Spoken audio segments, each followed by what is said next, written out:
Merci à vous.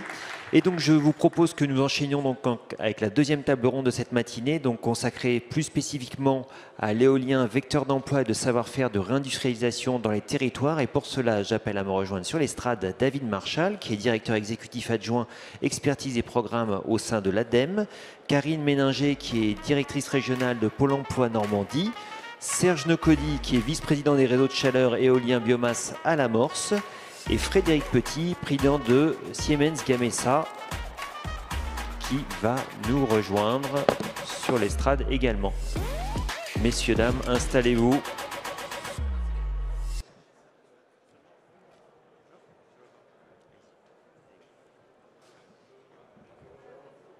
Bonjour.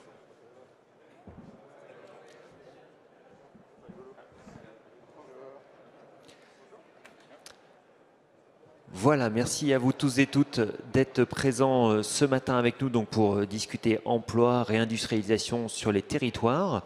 Alors Serge Nocody, je le disais, vous êtes donc vice-président des réseaux de chaleur éolien biomasse à l'Amorce. Ah oui, alors vous avez un micro chacun, donc c'est parfait.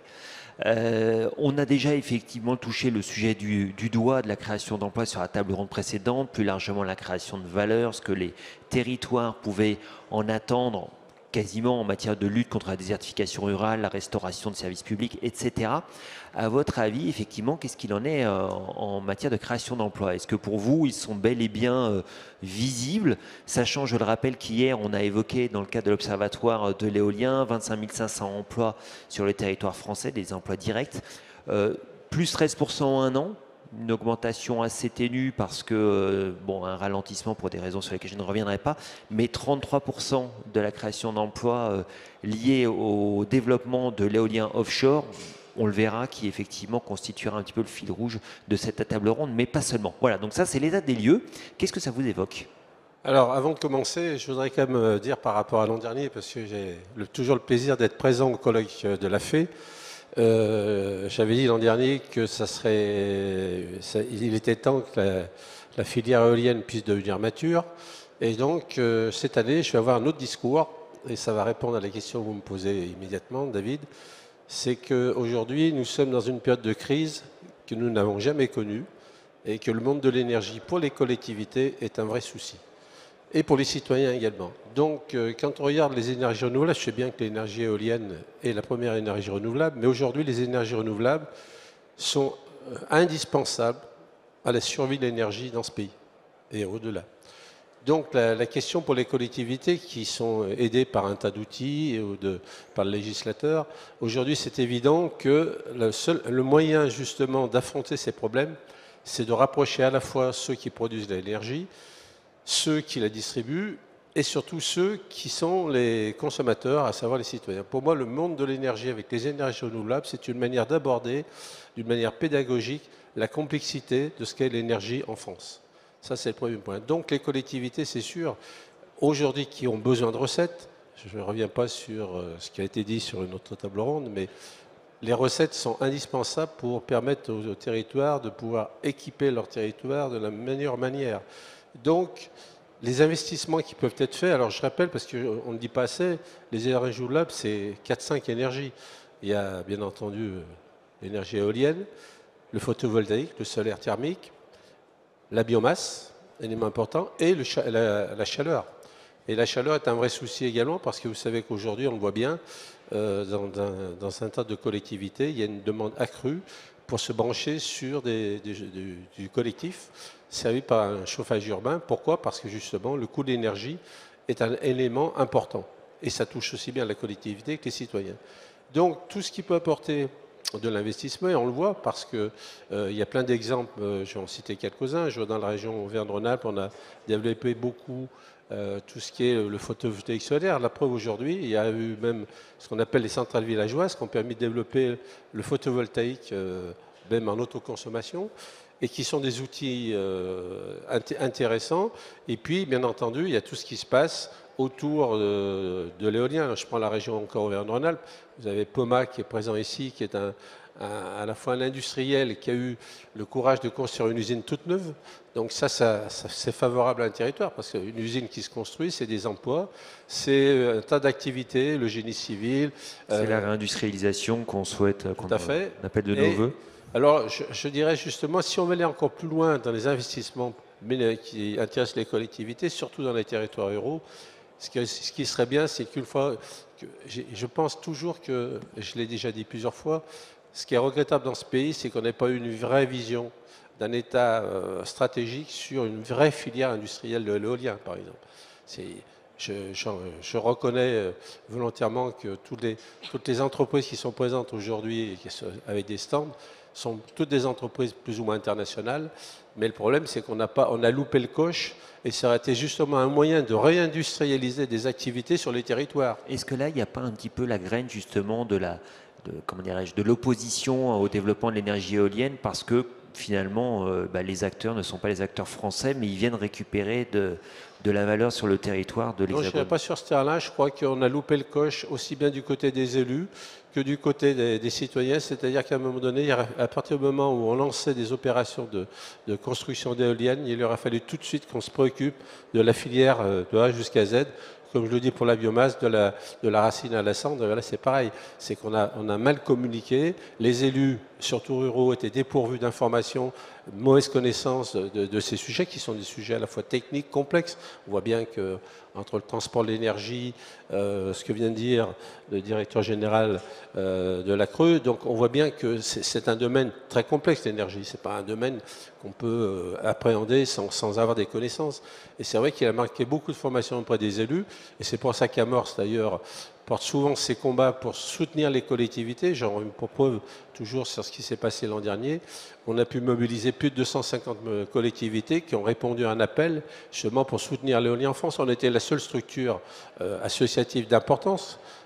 Amorce, c'est quand même plus de 1000 adhérents aujourd'hui. Et c'est vrai qu'heureusement qu'on a mené ce combat parce qu'aujourd'hui, finalement, on avait raison. Ce qui se passe aujourd'hui dans la crise de l'énergie, on sait qu'il y a un manque d'électricité, que le nucléaire est en difficulté. Donc, si on veut passer un hiver qui soit à peu près correct, il est certain qu'on a besoin de toutes les énergies pour réussir.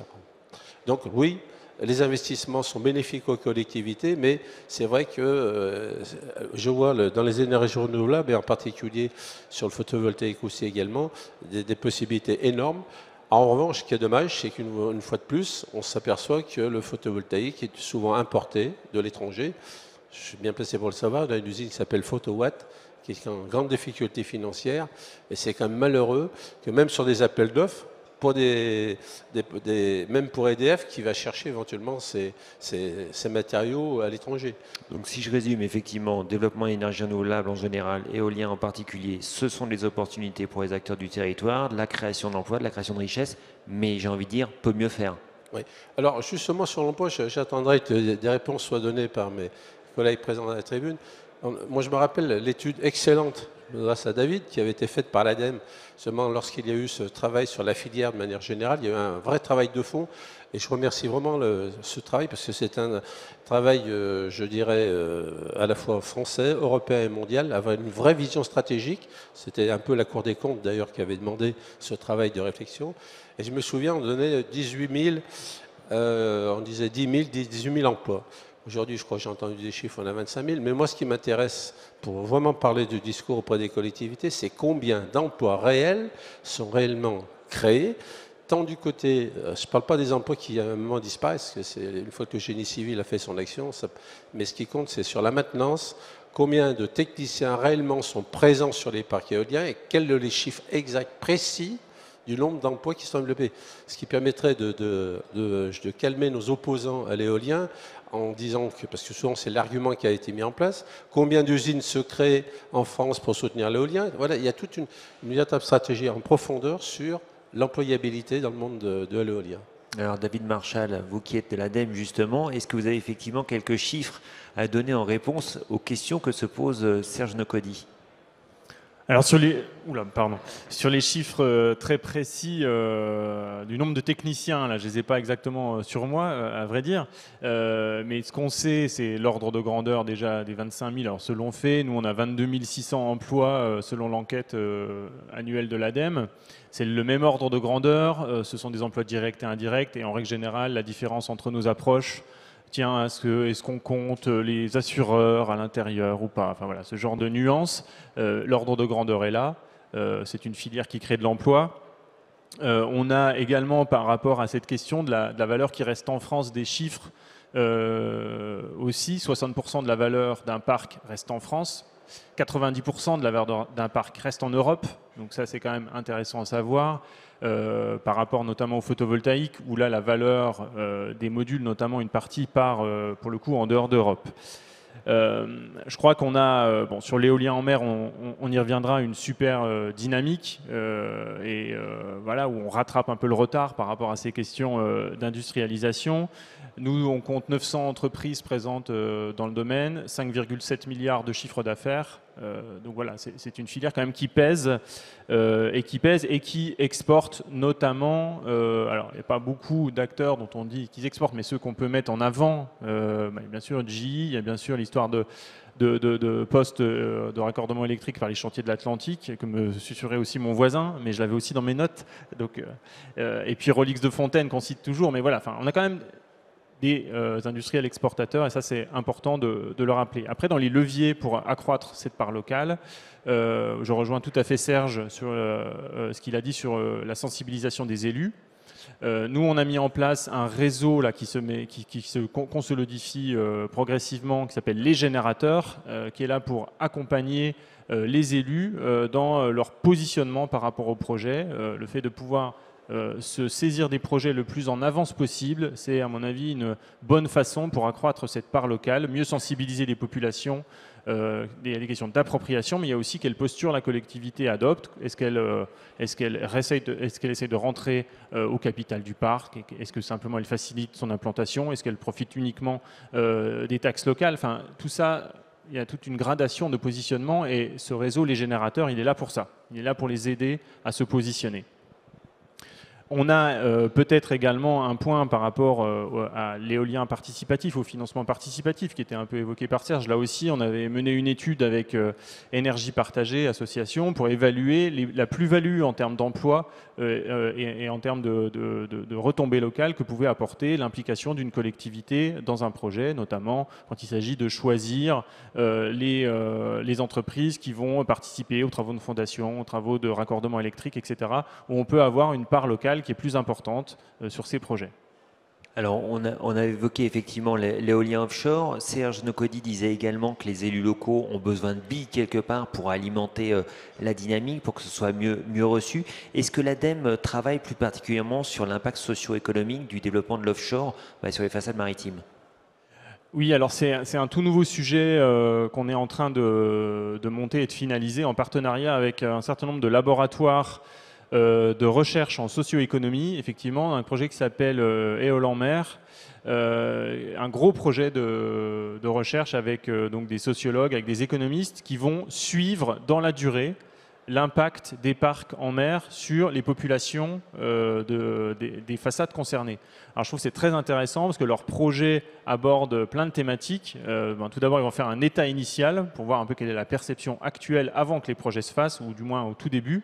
Et puis, ils vont, dans la durée et chaque année, faire un état des lieux sur un certain nombre de sujets, notamment effectivement la création d'emplois, ça c'est une chose, mais également un suivi de la valeur de l'immobilier au pourtour de ces façades, un suivi de l'impact sur la pêche professionnelle, un suivi de l'évolution de l'offre touristique également autour des parcs.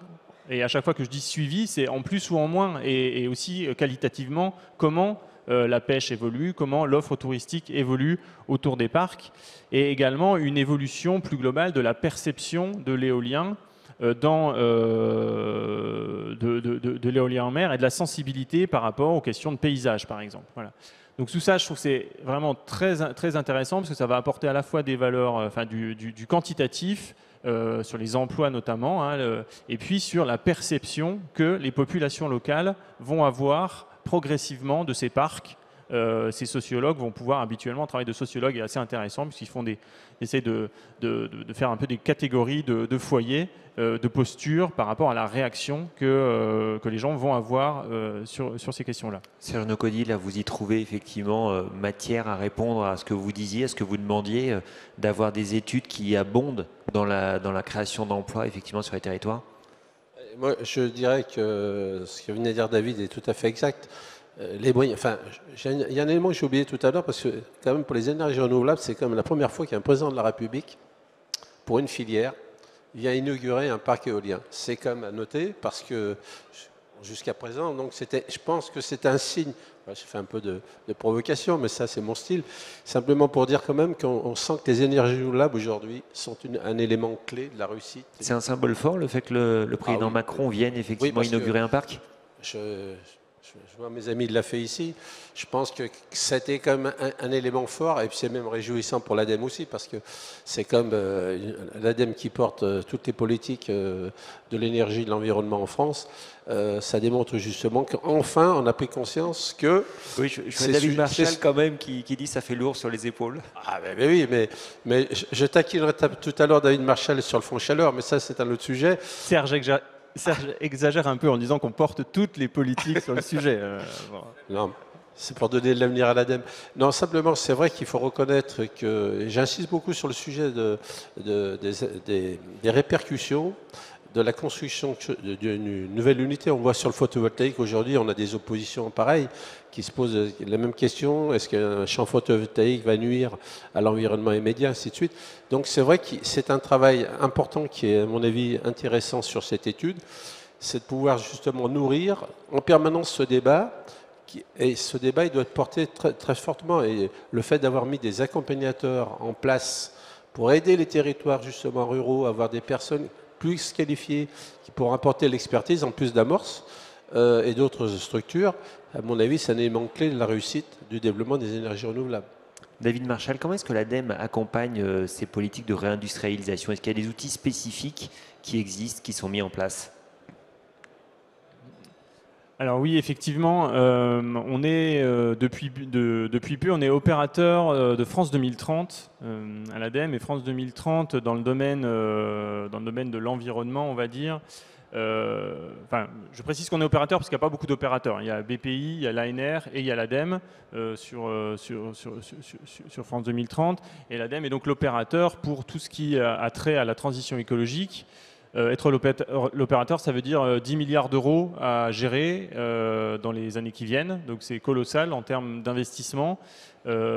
Jusqu'à présent, en tant qu'opérateur du programme des investissements d'avenir, on a distribué 3,5 milliards de subventions à l'innovation, à la démonstration dans tous les domaines de l'environnement. Donc là, avec France 2030, on accélère et les montants, ils augmentent aussi parce que, au-delà de l'innovation, du financement des démonstrations, des démonstrateurs préindustriels, France 2030 nous permet aussi de soutenir l'industrialisation. Et effectivement, donc sur les énergies renouvelables, il y a 1 milliard d'euros qui est prévu sur ces 10 milliards. Qui se divise en deux parties. Une partie soutien à l'innovation. Donc l'innovation, dans le cadre de France 2030, c'est de l'innovation industrielle, pré-commerciale. Et l'autre moitié qui est un soutien à l'industrialisation, donc le développement d'usines. Donc il y a effectivement un certain nombre d'appels à projets qui ont été lancés. C'est une grosse machine. France 2030, depuis un an, on a lancé 25 appels à projets. On a reçu plus de 500 projets en tout. Il y en a 130 à peu près qui sont en cours de financement. Et sur les énergies renouvelables, les appels à projets sont clôturés il n'y a pas très longtemps. Donc, ce n'est pas évident de faire un bilan. Mais néanmoins, donc, on a pas mal de projets en cours d'instruction et pas mal de projets qui traitent justement des questions d'éolien en mer. Il y a beaucoup de sujets autour de l'éolien en mer. Et il y a également 2 AMI, et ça c'est aussi un peu nouveau dans France 2030, c'est qu'on fait des appels à manifestation d'intérêt pour un peu sentir ce que veut la filière sur les ports et sur les infrastructures portuaires et sur l'éolien en mer. Donc là, voilà, il y a des propositions qui viennent, qui ne sont pas forcément des projets toujours matures, mais France 2030 peut aussi accompagner des études d'extension de ports, des études de nouvelles filières industrielles. Donc ça va complètement dans le bon sens. Simplement, il est trop tôt pour que je puisse vous faire la liste des projets lauréats. Mais ceci dit, on va avoir un projet qui est d'ores et déjà mature, puisqu'il est même bel et bien là avec vous. Frédéric Petit, vous êt président de Siemens Gamesa Renewable Energy. Je crois effectivement que dans le port du Havre, il s'est passé 2-3 petites choses que vous pourrez peut-être nous présenter. Oui, effectivement, il y a eu quelques changements. Quelques aménagements. Aménagements portuaires, effectivement. Donc on a investi, et suite à la mise en œuvre et la commande ferme de 2 projets, donc Saint-Brieuc et Fécamp. Donc on a pu lancer en juin 2020 la construction d'une usine. Donc il y avait quelques images, je ne sais pas Oui, si on peut avoir effectivement les images rétroprojetées. Hein, donc cette usine, c'est le plus gros projet jamais fait dans les énergies renouvelables en France. C'est également une première mondiale, puisque c'est la première fois où on a sur le même site la production de pales et de nacelles. Et je dirais de manière plus générale, dans l'éolien, sur un plan industriel, la France est vraiment à la pointe. Alors il y a les chiffres de l'Observatoire. Sur l'éolien en mer en particulier, 4 des 12 usines voilà, ça y est, les slides sont arrivés. 4 des 12 usines européennes sont localisées en France, donc on est vraiment en avance sur un plan industriel. Hein, on a 80 turbines alors qu'il y en a plus de 5000 en Europe. Donc c'est pour répondre à votre interrogation, là, voilà, sur l'industrie et sur l'éolien, on est vraiment très bien placé. Donc il faut continuer évidemment dans cette voie. Et ça peut passer, ça passera évidemment par un marché domestique fort. Hein, donc ça, c'est ce qu'on attend de l'État. Donc c'est pour ça qu'on compte beaucoup sur la planification spatiale. On en parle depuis longtemps. Hein, je me rappelle d'un CIMER d'il y a quelques années. Donc maintenant, suite à la signature du pacte, les choses s'engagent. J'ai eu des échanges hier. Donc c'est vraiment essentiel que la France se mette dans cette dynamique. Tous les autres pays européens l'ont fait. L'Angleterre, les Pays-Bas, la Belgique, l'Allemagne. La France est le seul où on n'a pas fait cette planification spatiale. Et dans l'autre volet, c'est donc pouvoir attribuer 2 gigawatts par an à partir de 2025.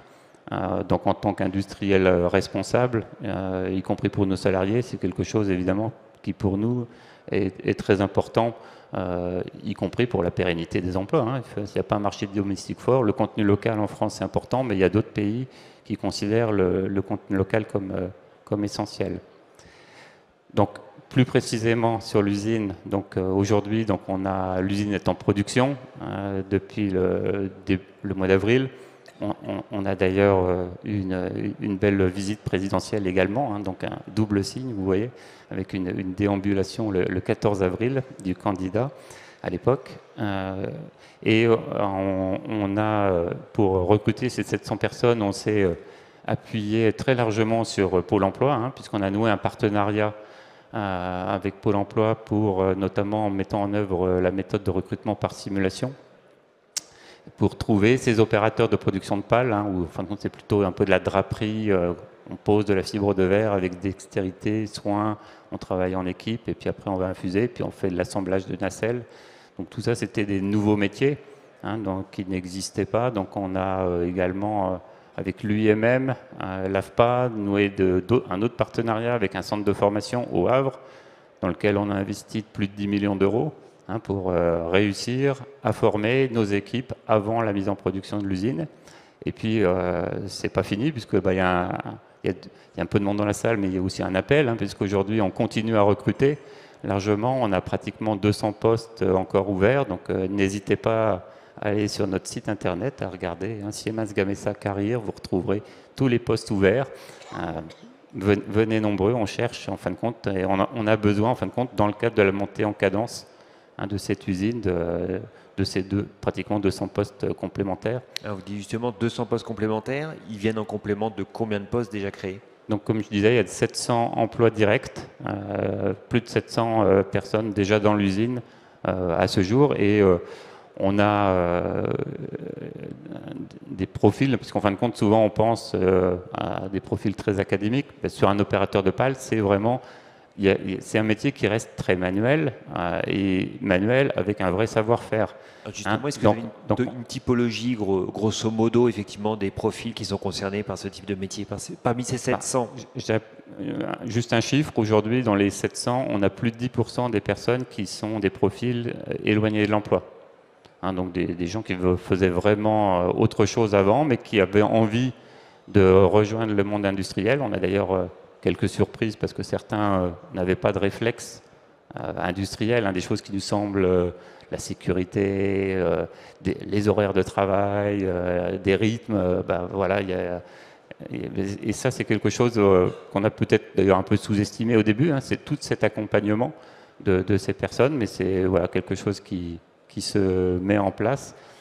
Donc c'est vraiment des profils très divers, et en même temps, hein, on a également, parce que souvent ce que je dis, c'est pas uniquement on ouvre une usine, on transfère aussi un savoir-faire qui est localisé plutôt en Europe du Nord. Donc on a aussi des collègues qui viennent d'autres usines, qui ne sont pas dans les 700 indiqués, mais qui viennent nous aider dans cette phase de montée en cadence et de transfert de savoir-faire pour qu'on ait une usine au Havre la plus compétitive possible aussi pour pouvoir faire de l'export. Ça, ce sont les emplois que vous avez générés vous-même. Est-ce que vous avez essayé de mesurer les emplois indirects que ça a pu générer aux alentours? Je dirais, honnêtement, pour l'instant, on s'est plutôt concentré sur nous, sur notre démarrage, la mise en production de l'usine. Hein, voilà, réussir déjà ce défi-là, le défi de la montée en cadence. Bon, dans la littérature, souvent, on trouve que quand il y a un emploi direct, il y a à peu près 2 emplois indirects. Hein, c'est à peu près ça. Alors, les emplois indirects éloignés, on sait qu'on a également des emplois indirects très liés au site. Donc, par exemple, tout ce qui va tourner autour de la sécurité, la cantine, la logistique du site. Voilà. Donc, mais c'est à peu près ça ce qu'on trouve dans la littérature. Mais voilà, aujourd'hui, on est un peu concentré sur démarrer, et parce qu'on sait qu'on a quand même 2 parcs à installer l'année prochaine. Donc, Saint-Brieuc en 2023 et puis Fécamp. Donc, qui seront en production et qui seront autant de soutien pour assurer la sécurité électrique en 2023, parce que la question cet hiver, elle existe un petit peu, mais l'année prochaine, probablement, on se posera la même question, et peut-être avec encore plus de focus. Alors on reviendra tout à l'heure sur les quelques slides que vous aviez prévenu nous projeter, mais je voudrais qu'on donne la parole à Karine Méninger. Bonjour, vous êtes directrice régionale Pôle emploi Normandie, donc on imagine déjà que vous avez travaillé ensemble, mais avant effectivement de revenir au sens strict sur la filière éolienne, peut-être voir comment est-ce que Pôle emploi s'organise par rapport à justement à l'émergence comme ça de nouveaux marchés industriels. Comment est-ce que vous êtes structuré déjà en interne au sein de Pôle emploi? Alors Pôle emploi a une richesse formidable, puisque Pôle emploi compte 1000 agences sur l'ensemble du territoire français. Et sur cette filière, sur les énergies renouvelables, en fait, on est répartis avec des chefs de file. Et Pôle emploi Normandie, au regard de tout ce qu'a fait Pôle emploi Normandie avec LM Wind et avec Siemens Gamesa, et les expériences réussies sur les 700 postes qu'on a réussi aussi à pourvoir, et avec lesquels on travaille de concert, de façon intégrée, on est chef de file. Donc en fait, ça veut dire que ce dont on parle tout à l'heure, on vous a parlé de la méthode de recrutement par simulation pour trouver des opérateurs de production sur les pales. Ce sont des choses qu'on duplique France entière pour les chantiers en Pays de la Loire, en Occitanie, on parlait de Port-la-Nouvelle tout à l'heure, enfin sur l'ensemble de la France et partout où il y a des parcs éoliens, on peut développer la même offre de service sur l'ensemble de notre territoire. Alors concrètement, elle consiste en quoi cette offre de service, cette fameuse MRS, méthode de recrutement par simulation? Alors notre offre de service... Ça fait très robotique. Hein. Ah mais ça l'est pas. Alors mais déjà notre offre de service, je vais vous rassurer là-dessus. Notre offre de service, elle est protéiforme, donc ça veut dire qu'on s'adapte aux clients. Ça veut dire que là, avec Siemens Gamesa, on est allé voir clairement quels sont les métiers qu'ils recherchaient. Pour nous, c'était nouveau aussi, hein, les opérateurs, enfin fabrication de pales, etc. Et puis ensuite, on a des spécialistes, des psychologues du travail. On va regarder qu'est-ce qui est attendu comme compétences. On discute avec les DRH, etc. On regarde concrètement. Et ensuite, on propose, donc dans ce cas-là, on a proposé ce qu'on a appelé la méthode de recrutement par simulation. C'est-à-dire que comme le métier n'existe pas, mais par contre, chaque individu a des compétences, des habiletés. Donc, on va tester les habiletés et les compétences de chacun en fonction des compétences qui sont attendues par l'employeur, en fonction des conditions de travail aussi qui sont attendues, parce que là, on était aussi en offshore, donc quelquefois, il faut regarder, par exemple, mettre un boulon en haute mer. Donc, on essaie de reproduire la technique de mettre un boulon en haute mer. Donc, on crée des situations de travail factices, entre guillemets, pour que ça soit reproductible quand on est en situation réelle. Et ensuite, donc, on présélectionne les personnes sur cette fameuse méthode. Donc, on crée des situations de travail. Donc, on crée cette méthode-là avec l'entreprise. Évidemment, tout ça est gratuit. Nous sommes un service public. Je le dis et je le redis. On crée cette méthode et puis ensuite, on sélectionne les candidats et on adresse les candidats à l'entreprise. Et puis, l'entreprise suit son chemin. C'est-à-dire qu'ensuite, l'entreprise, il y a tout un système de formation aussi sur place. Pour d'autres entreprises, nous avons fait des sélections aussi un petit peu différentes, mais avec de la formation et avec des contrats de professionnalisation. En fait, voilà, ça dépend aussi de ce qu'on recherche. Surtout que la filière des éoliennes a des métiers très riches et très diversifiés. Il y a des grands domaines et qui ne sont pas spécifiques à cette filière, qu'on va retrouver aussi dans le BTP, qu'on va retrouver un petit peu partout. Donc on a des métiers qui vont être liés à la fabrication d'éoliennes, on vient de s'en parler, mais qui vont être des métiers par exemple aussi sur la chaudronnerie, sur la plasturgie, des drapeurs. Ça va être aussi sur les métiers de l'assemblage, donc avec des monteurs, des ajusteurs, des électrotechniciens dont on a besoin aussi ailleurs. Des métiers de traitement de surface. On va être tous les métiers des fonctions support, évidemment, les RH, comptables, logisticiens, etc. Ensuite, on a toute une filière de métiers qui sont liés aux fondations gravitaires. Donc là aussi, ça recrute aussi énormément avec les métiers du génie civil. Donc ça va être les ingénieurs, les chefs de chantier, etc. Ça va être les grutiers, des géomètres, l'ensemble des métiers aussi liés à la logistique. Et puis l'ensemble, une fois que l'ensemble est mis en place, il faut maintenir ce parc aussi éolien. Donc c'est l'ensemble des métiers qui sont liés à la maintenance des éoliennes. Donc on va rechercher des techniciens de maintenance, des techniciens de supervision, en lien maritime, puisque nous on parle avec notre grande façade maritime, et là on est sur l'éolien marin, mais donc tout ce qui est lié au domaine maritime avec des marins. Et donc voilà l'ensemble un échantillon en tout cas de l'ensemble des métiers sur lesquels on recrute. Donc notre offre de service c'est la MRS, mais c'est la formation aussi in situ. Ça peut être des contrats de professionnalisation. Et puis ensuite c'est toute la batterie. Je vous disais on a un réseau formidable de 1000 agences. On a un réseau aussi Internet, on a une puissance aussi de communication assez importante pour être le premier réseau d'emploi. Donc les offres sur pôle emploi.fr. Dans chaque agence de France, il y a minimum un job dating par semaine en fonction des métiers. Donc nous, par exemple, il y a une agence au Havre. Quand vous rentrez dans cette agence, qui est en face le port, pour le coup, et en face de l'usine, qui est totalement dessinée et avec...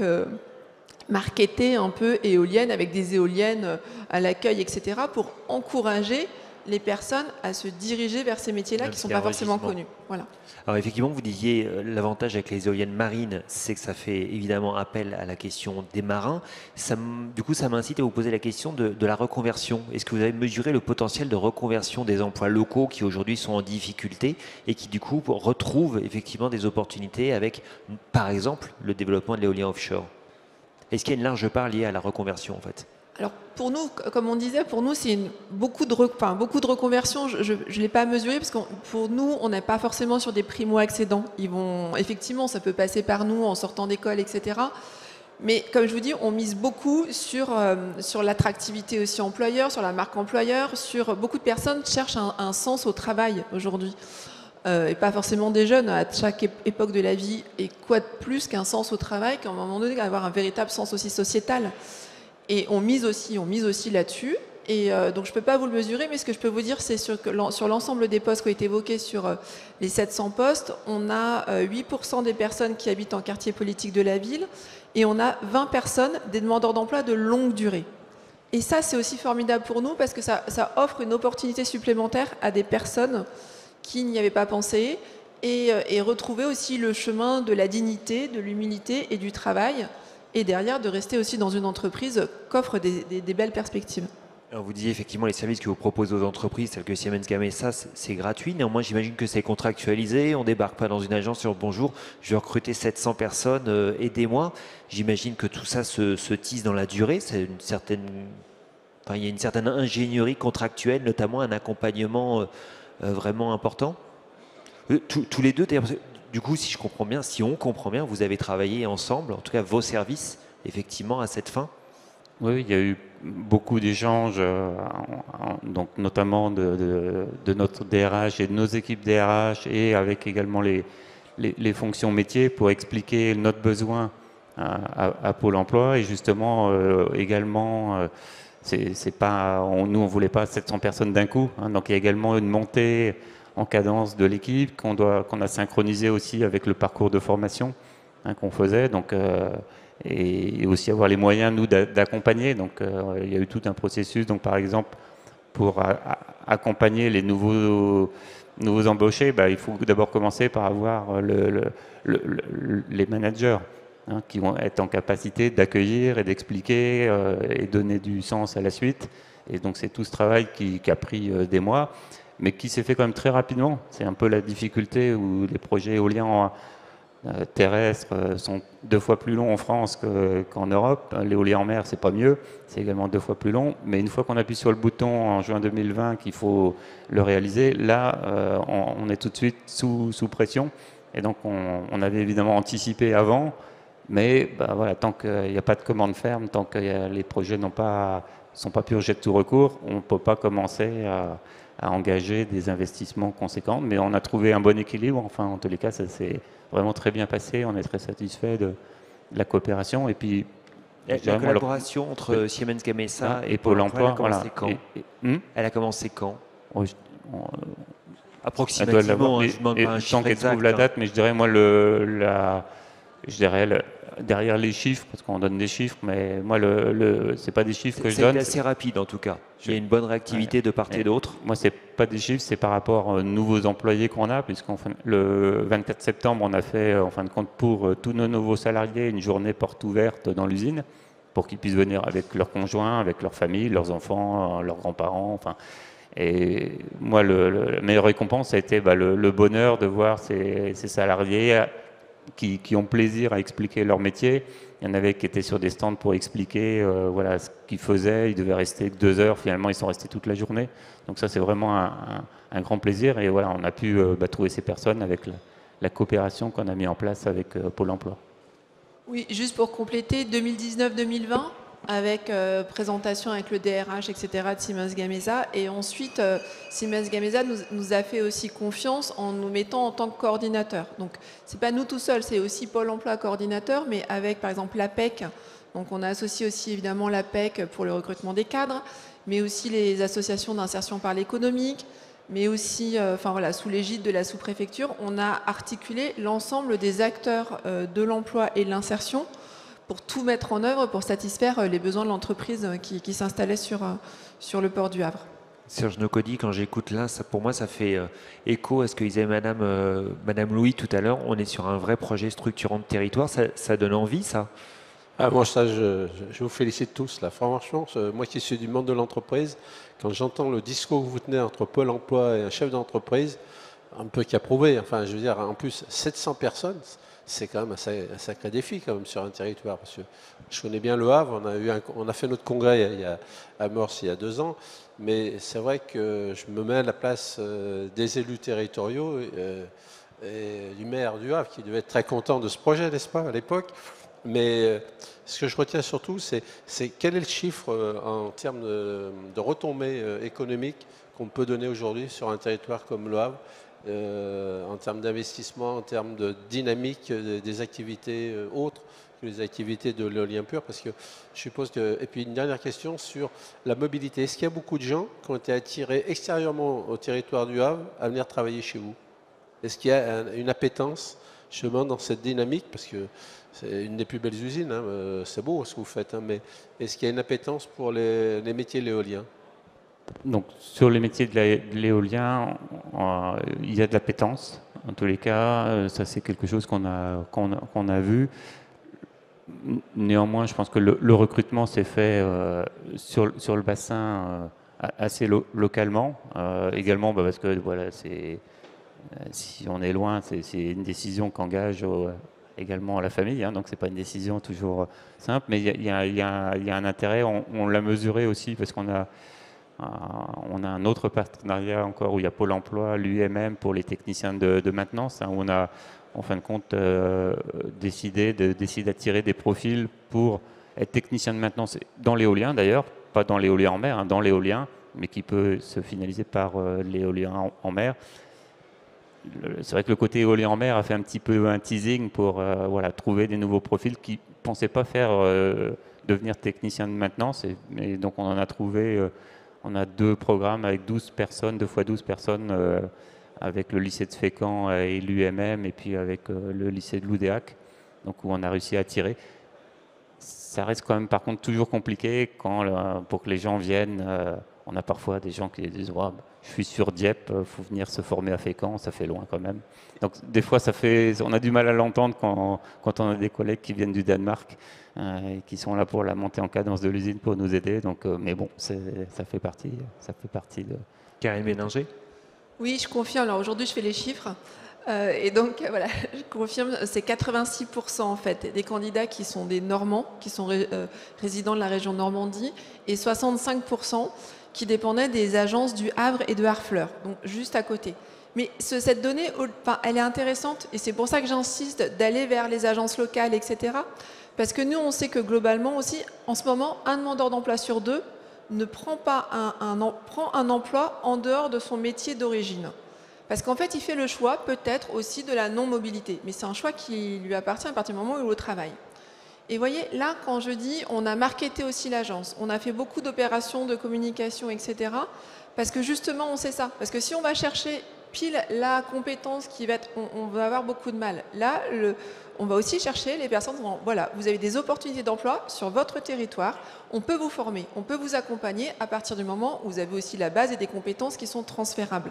Et donc, on a joué aussi sur cette carte-là. Enfin, on a joué multicarte, hein, on fait aussi des choses de la communication nationale, etc. Mais on joue aussi sur la carte locale et on voit aussi qu'elle marche, mais à condition d'accompagner l'entreprise à former avec les fonds aussi du conseil régional, enfin tout ça, hein, quand on parle ou de l'UMM, etc., quand on parle des techniciens de maintenance, mais à condition d'accompagner les demandeurs d'emploi et à condition d'accompagner les entreprises. Et aussi un complément, par exemple, on a eu des actions spécifiques vers les femmes, notamment pour l'usine, parce qu'on s'est dit qu'il allait peut-être pas avoir un réflexe naturel de femmes pour aller postuler sur des postes industriels en disant « oh, c'est une usine ». Non, c'est pas pour moi. Et en fin de compte, on a eu des sessions spécifiques. Et donc aujourd'hui, dans la partie PAL, je crois qu'on a à peu près 30% de femmes. Et donc ça, on continue. Donc on a aussi pour s'intégrer sur le territoire avec le club de foot du Havre, nous un partenariat aussi bien pour l'équipe féminine que masculine, pour également faire passer nos messages et faire venir, essayer d'être attractif pour réussir le défi de recruter 700 personnes, parce que c'est pas si simple. Et comme je l'ai dit, on en cherche toujours pratiquement 200. Alors tout à l'heure, vous pointiez, ne reposez pas votre micro, j'ai encore une petite question pour vous. Tout à l'heure, vous pointiez effectivement les questions d'agenda, le fait notamment qu'on avait du retard sur l'émergence, sans faire de mauvais jeu de mots, de l'éolien maritime en mer. Comment est-ce que ces incertitudes en termes de timing, elles interfèrent justement avec tous ces process de recrutement? Il y a un vrai sujet là sur savoir vers où vous allez, à quel rythme vous devez recruter, déployer des installations. C'est un véritable point de vigilance. Il y a toujours un arbitrage à faire à un moment. Hein. En tant qu'industriel, on prend des risques, mais il faut prendre des risques mesurés.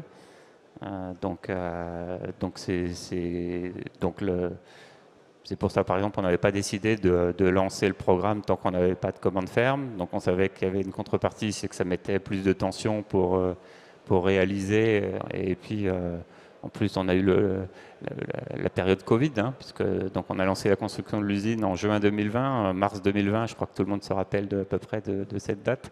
Donc ça veut dire aussi, derrière le 3 mois, c'est tout également l'équilibre contractuel qu'il a fallu retrouver, aussi bien avec nos clients, avec cette nouvelle incertitude, qu'avec notre fournisseur, donc GTM Normandie pour la construction de l'usine. Et malgré tout, on a donc retrouvé cet équilibre et on a démarré l'usine dans les temps, comme prévu. Donc ça aussi, donc voilà. Par contre, la suite, nous, c'est pour ça qu'on regarde quand même la programmation pluriannuelle de l'énergie. On a une préoccupation sur la phase 1 où tous les projets sont attribués entre 2 à 3 ans en retard par rapport aux dates prévues qui étaient dans la PPE. Alors la bonne chose, c'est qu'il y a des volumes, il y a des zones, et donc la première phase de PPE, les volumes et zones sont tenus, mais le calendrier, c'est 2 à 3 ans. Donc 2 à 3 ans, voilà, nous, c'est 2 à 3 ans. Donc on est un employeur responsable, donc c'est quelque chose qu'on regarde avec attention. Et puis il y a la suite, hein, donc ce passage, ce pacte éolien en mer, ce passage, cette vraie accélération à 2 gigawatts par an.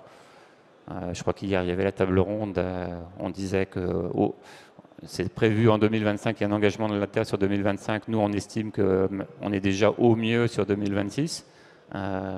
Et la planification n'est toujours pas engagée. Il n'y a toujours pas eu de saisine de la CNDP. Donc, le planning continue à se décaler. Donc, nous, c'est quelque chose qui forcément nous interpelle. Et à un moment, si les choses n'avancent pas et n'accélèrent pas, Et on ne le comprend pas parce que dans tous les autres pays, on accélère vraiment. Ça veut dire quoi? C'est-à-dire que les collaborateurs que vous avez recrutés, si on prend du retard en France, ils vont travailler pour des projets à l'étranger? C'est pas le problème qu'ils travaillent pour des problèmes à l'étranger. Pour travailler pour des problèmes à l'étranger, c'est qu'il faut que l'usine soit compétitive. Donc ça, laissez-nous faire la montée en cadence. Si elle est compétitive, elle fera de l'export. Si elle n'est pas compétitive, pourquoi elle ferait de l'export? Et puis au-delà de ça, le contenu local, c'est évidemment important pour la France, mais il y a d'autres pays. Regardez au Royaume-Uni, est-ce que vous croyez que vous allez exporter facilement, durablement depuis la France vers le Royaume-Uni? Enfin, vous pouvez le croire. Hein. Moi, j'ai mes doutes. Voilà. Donc, c'est compliqué, oui, depuis quelques temps. Mais le message peut-être plus global, c'est de dire aujourd'hui, on est vraiment à une charnière sur l'éolien. Pourquoi? Parce que donc au niveau européen, et la bonne maille, c'est la maille européenne. C'est 50% de l'énergie, de la production électrique européenne sera d'origine éolienne en 2050. David Marchal, je vais vous vouliez réagir. Je finis le propos. Donc 50%. Donc on ne réussira pas, donc c'est pas la seule source, mais on ne réussira pas la transition énergétique et lutter efficacement contre le dérèglement climatique sans l'éolien. L'éolien, on est également à la pointe en tant qu'industriel, donc pas Siemens Gamesa, je parle de toute la filière. Hein, donc il y a peut-être 4 ou 5 des 10 plus gros turbiniers qui sont européens. Toute la chaîne de valeur est principalement européenne. Aujourd'hui, c'est une chaîne de valeur où on fait tous des pertes. Donc s'il n'y a pas une prise de conscience de l'Europe et une vraie préservation et un vrai encouragement à continuer à avoir cette filière européenne forte, on peut avoir demain des mauvaises surprises avec des acteurs qui rentrent sur notre marché européen qui est trop ouvert.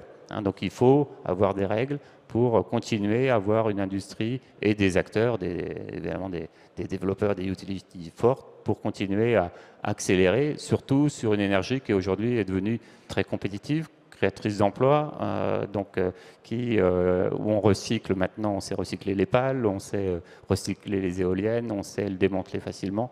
Donc ça coche toutes les cases de moyens de production massifs de production, aussi bien pour le terrestre que pour l'éolien en mer. Quand vous dites qu'il faut des règles, vous avez des idées de règles qui pourraient être mises en place? Oui, on pourrait par exemple imaginer d'avoir des règles par exemple qui tournent autour de tout ce qui est émission de CO2. Hein, donc pour dire, voilà, si mes composants ils viennent principalement d'Europe, eh bien c'est mieux. On peut même aller plus loin pour dire que c'est pas des règles, c'est des prérequis. Voilà, donc il y a toute une gradation, mais en tous les cas, on est ouvert pour en discuter. Et donc on a sorti un papier là-dessus donc fin septembre pour l'Europe et on est ouvert pour évidemment en discuter avec les services de l'État pour que ce programme puisse mettre en œuvre et qu'on continue à avoir une industrie européenne forte, surtout dans cette phase d'accélération. David Marchal. La question des critères CO2, c'est effectivement une question importante. Après, il faut aussi avoir en tête que l'Europe, en ce moment, autorise les différents pays à déroger un peu aux règles qui s'appliquent sur les aides d'État, notamment l'appel à projet dont je parlais tout à l'heure, industrialisation ENR, permettra à l'ADEME de financer des usines, enfin de subventionner des usines, ce qui n'est pas possible dans le cadre des règles d'État habituelles. Là, c'est les systèmes d'aide relance durable qui a été mis en place, autorisé par la Commission dans le cadre du plan de relance, qui est prolongé en fait pour l'instant. Mais c'est vrai qu'on manque de visibilité aussi sur la durée à laquelle on pourra avoir ce type de soutien, sachant que du côté des États-Unis, par exemple, il y a des systèmes qui sont très incitatifs. Là, on l'entend aussi des acteurs du photovoltaïque en ce moment. Le plan Biden là, est extrêmement incitatif pour eux. Moi, je voulais rebondir sur un peu ce qui a été dit, parce que c'est, je pense que ce qui est la question de la visibilité industrielle, des à-coups de production et le lien avec les compétences, vous l'avez vécu et je pense que d'autres acteurs dans l'éolien l'ont vécu aussi, notamment GE sur son usine à Saint-Nazaire. Qui a aussi eu des périodes difficiles, puisqu'elle est en service depuis plus longtemps, et pour le coup, avant que les parcs soient tous purgés de tout recours. Et ce que je trouve intéressant dans cette approche, c'est qu'elle nous prépare à l'avenir. On parle aujourd'hui des gigafactories, en dehors de l'éolien, mais dans le domaine des énergies renouvelables, sur le stockage, sur le photovoltaïque. Et ces questions de recrutement, sans doute on les sous-estime, hein, parce que des gigafactories sur le photovoltaïque, certains acteurs parlent de plusieurs milliers d'emplois à créer. Et là aussi, donc la question du recrutement va être phénoménale, sachant que pour être compétitives, elles devront être en service en 2025-2026. Donc tout ça va être sur des périodes extrêmement courtes. Et il y a des enseignements à tirer, je crois. Et puis, dernier point, vous avez beaucoup posé la question de la reconversion, et je pense que c'est super intéressant aussi d'équilibrer ce discours, d'utiliser ces arguments-là par rapport aux pertes d'emplois qui sont occasionnées par la transition, puisqu'il y a aussi des emplois qui disparaissent en raison de la transition écologique. On en entend beaucoup parler sur les centrales à charbon, etc., mais également dans tout ce qui concerne les véhicules thermiques. Et voilà, je pense que c'est vraiment des dynamiques intéressantes à mettre en avant, parce que c'est on ne peut pas dire que c'est une dizaine d'emplois qui sont créés à droite à gauche. Là, voilà, on a des nombres conséquents. Voilà, l'État se préoccupe aussi beaucoup de l'histoire qu'on raconte autour de la transition et de l'accompagnement des personnes dans la reconversion. On peut imaginer quand même que les gens qui travaillent anciennement dans les transports thermiques ou ce genre d'activité issue, très en lien avec l'activité avec les énergies fossiles, pourraient être facilement reconvertis dans des énergies vertes, puisque si j'en crois effectivement le recrutement par simulation, on peut se dire que après, il y a toujours la question de la localité. Hein. Je pense que ce que vous disiez, c'est que finalement les gens préfèrent changer de domaine pour pas déménager, quoi. Donc c'est quand même pas des questions qui se font en claquant des doigts. Et finalement, Karine Mélinger, si j'entends bien, on a un vrai changement de culture aussi à opérer globalement en France. Le délocalisation possible pour aller effectivement chercher un emploi là où il se trouve, dans une nouvelle filière émergente, et puis peut-être même plus largement une vision technique aujourd'hui qui j'ai l'impression manque en France, parce que ce qu'on pointe effectivement, les électromécaniciens, les chaudronniers, etc., ce sont des postes qui manquent, qui font cruellement défaut sur énormément de secteurs d'activité. Oui, deux choses sur la mobilité. C'est selon aussi le critère de formation initiale, la volonté de mobilité qui est propre à chacun. Mais dans mon propos, on peut dire qu'il y a la moitié qui choisit de rester sur place, quitte à faire l'effort, parce que c'est un effort de changer de secteur, etc., et de se former, et une autre moitié qui va faire un effort de mobilité. Voilà, il n'y a pas de généralité absolue, mais en tout cas, c'est quelque chose à prendre en compte et qui est nouveau. Enfin, nous, on l'observe avec les chiffres aussi que je vous ai donnés, mais on l'observe sur d'autres secteurs. Quand je vous dis 1 sur 2 prend un job en dehors de sa zone de compétence initiale. Et ça, c'est important parce que ça veut dire aussi qu'il faut qu'on change notre paradigme initial en disant j'ai cette formation-là, donc il faut que je trouve l'adéquation absolue avec la formation initiale ou la formation continue. C'est le premier point. Et le deuxième point, sur ce que vous disiez sur les compétences techniques, effectivement, aujourd'hui, c'est l'ère des soft skills, c'est l'ère du savoir-être, et toute entreprise, et là on le voit alors sur d'autres métiers, mais ceux-là aussi, on va rechercher sur le savoir-être. Le savoir-être, par exemple, en situation de crise, en situation de travail difficile, etc. On recrute sur le savoir-être, sur des compétences. Tout à l'heure, monsieur parlait aussi de la sécurité. Détenir déjà les compétences de base sur la sécurité. Et après, on s'occupe du reste. C'est plus simple d'avoir déjà les soft skills de base et les premières notions. Et après, une fois qu'il s'agit des compétences techniques, on s'en occupe. Il y a des dispositifs qui existent avec la formation continue, la formation des conseils régionaux. Et on a en tout cas les outils et les ressources nécessaires pour le faire. Mais effectivement, c'est sur les soft skills qu'on recrute désormais. Eh bien écoutez, nous sommes arrivés au temps qui était imparti pour cette table ronde. Merci beaucoup à vous pour ces éclairages inspirants. Ça donne vraiment une dynamique, parce qu'on se rend compte effectivement que la réindustrialisation, ce n'est pas un vœu pieux. Ça se concrétise notamment en région Normandie au Havre. Merci à vous d'avoir participé à cette table ronde. Merci à vous tous de nous avoir écoutés. Et donc, les plénières continueront, ou plutôt exactement, les ateliers continueront cet après-midi ici même. Merci à vous.